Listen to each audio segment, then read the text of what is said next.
नमस्कार, तळोदा वृत्तांकनमध्ये आपलं स्वागत आहे। जर आपण नवीन असाल तर कृपया चॅनलला लाईक आणि सबस्क्राइब करा व बेल नोटिफिकेशन ऑल वर सेट करा। तळोदा तहसील कार्यालयाची विभागीय आयुक्तांकडून पाहणी।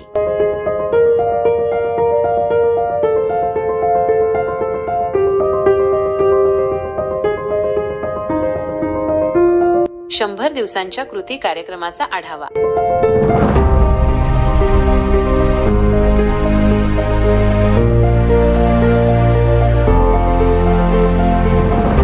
मुख्यमंत्री संकल्पनेतून 100 दिवस कृती कार्यक्रमांतर्गत विभागीय आयुक्त डॉक्टर प्रवीण गेडाम यांनी तळोदा तहसील कार्यालयाला दिनांक 13 मार्च 2025 रोजी भेट देऊन पाहणी केली। प्रशासनाच्या कार्यप्रणालीचा आढावा घेत त्यांनी आवश्यक सुधारणा आणि सुविधांबाबत निर्देश दिले।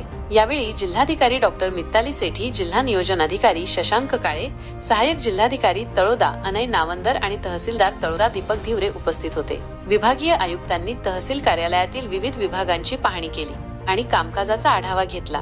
त्यांनी नागरिकांसाठी देण्यात येणाऱ्या सुविधांची माहिती घेतली आणि अधिकाऱ्यांना आवश्यक सूचना दिल्या। 100 दिवसांच्या कृती कार्यक्रमांतर्गत करण्यात आलेल्या कामांचाही त्यांनी आढावा घेतला। यावेळी बोलताना विभागीय आयुक्तांनी सांगितले की 100 दिवसांचा कृती कार्यक्रम हा प्रशासनाची गती, गुणवत्ता आणि लोकसहभाग वाढवण्यासाठी आहे। या कार्यक्रमाच्या माध्यमातून नागरिकांना अधिक चांगली सेवा देणे हे आमचे उद्दिष्ट आहे।